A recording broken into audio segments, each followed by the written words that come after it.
Bonjour à toutes et bienvenue dans cette nouvelle vidéo. Voici les programmes de ce journal foot d'aujourd'hui. Joao Félix a réglé ses comptes avec l'Atlético de Madrid. Un joueur important du Barça rejoint l'infirmerie. Coup dur pour Dani Carvajal. Le Barça veut déjà mettre Robert Lewandowski à la porte. Erling Haaland sanctionné après avoir dézingué un arbitre.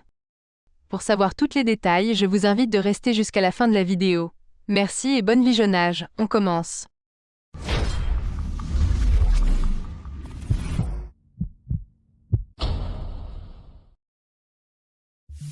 Seul buteur lors de la victoire du FC Barcelone face à l'Atlético de Madrid dimanche soir en clôture de la 15e journée de Liga, Joao Félix n'a pas manqué ses retrouvailles avec les Colchoneros.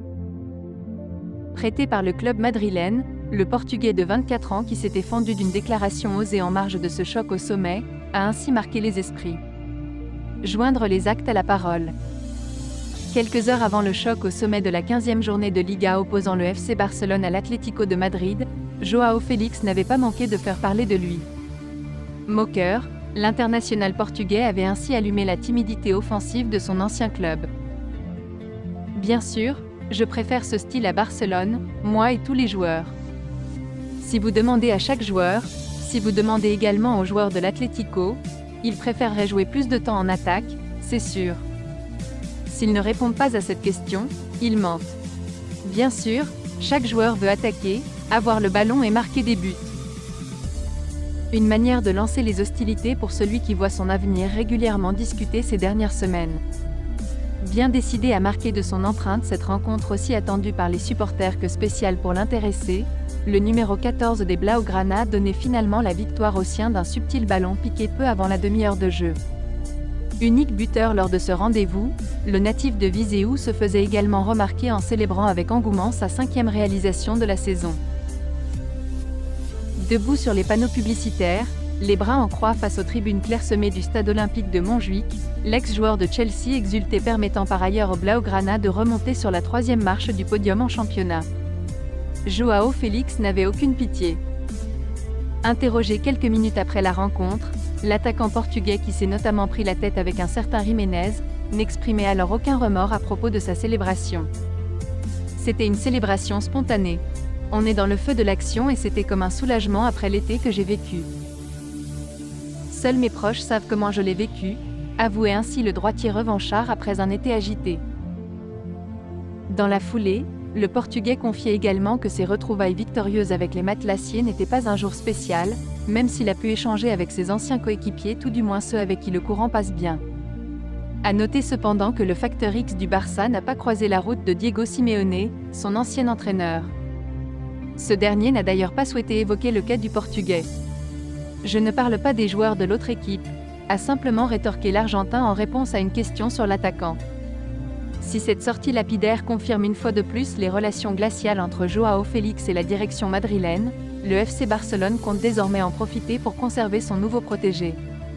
Dernièrement, Sport rapportait à ce titre que les culés actuellement dans l'incapacité de lâcher 65 millions sur le Portugais, espéraient prolonger d'une saison le prêt de Félix, tout en incluant une option d'achat obligatoire.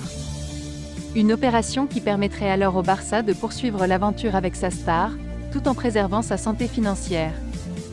Le média espagnol précisait en ce sens que la direction catalane misait sur le climat délétère régnant entre les différentes parties pour négocier à la baisse l'option d'achat évoquée précédemment.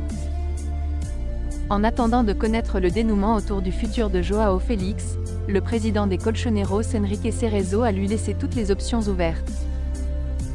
Joao a rejoint le Barça en prêt, il joue et c'est l'un des meilleurs joueurs d'Europe. Si l'année prochaine le Barça ne veut pas le garder, il reviendra à la maison. C'est très simple, non ? Déclarait en ce sens le dirigeant madrilène. De son côté, le Portugais n'a jamais caché son intention de poursuivre dans les rangs barcelonais, en témoigne sa sortie récente au micro de Movistar. Je suis heureux ici. Si je reste ? Très bien. Ma famille va très bien et nous verrons ce qui se passera à l'avenir. Précieux depuis son arrivée en Catalogne, Joao Félix a quoi qu'il en soit, marqué de nouveaux points aux yeux de la direction catalane. Affaire à suivre.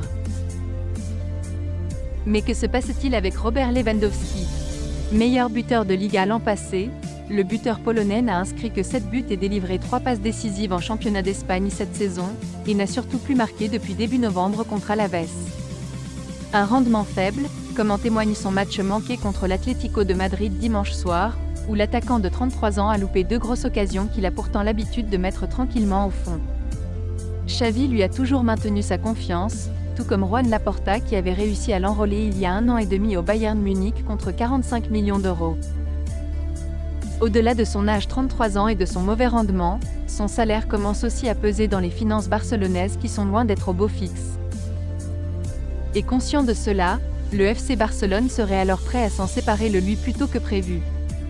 Sous contrat jusqu'en 2026, Lewandowski pourrait même être cédé cet été.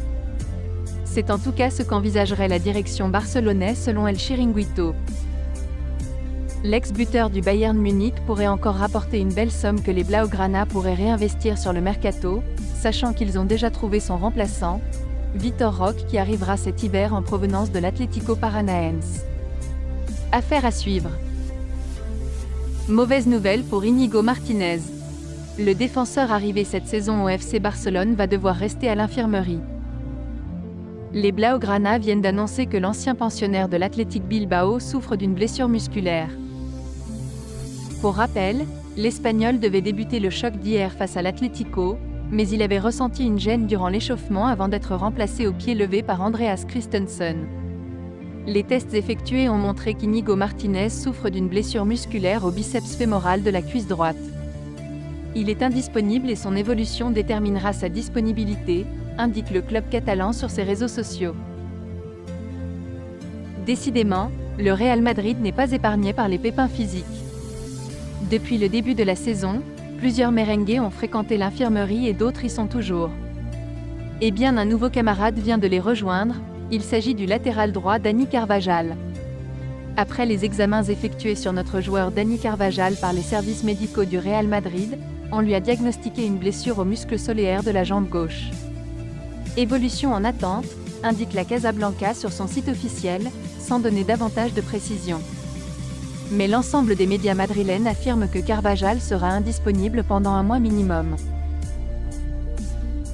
Erling Haaland fait la une de tous les tabloïds britanniques ce matin, mais pour une fois pas pour ses prouesses. Comme vous pouvez le voir sur la première page du Daily Mail, le Norvégien est entré dans une colère noire contre l'arbitrage hier pendant le match nul contre Tottenham 3-3. Le Cibor était furieux après s'être vu refuser la possibilité de jouer un avantage dans les derniers instants de ce match passionnant de Premier League. Haaland était l'un des nombreux joueurs de City à s'indigner auprès de l'officiel et il a poursuivi ses protestations après le match en republiant un extrait de l'incident sur X, avec le commentaire What the fuck. Un tweet repris un peu partout. Maintenant, il risque gros comme l'explique The Sun et le Daily Mirror. Erling Haaland fait face à d'éventuelles mesures disciplinaires de la part de la Fédération anglaise de football suite à sa publication, comme elle a déjà pu le faire pour Mikel Arteta il y a peu avec une amende.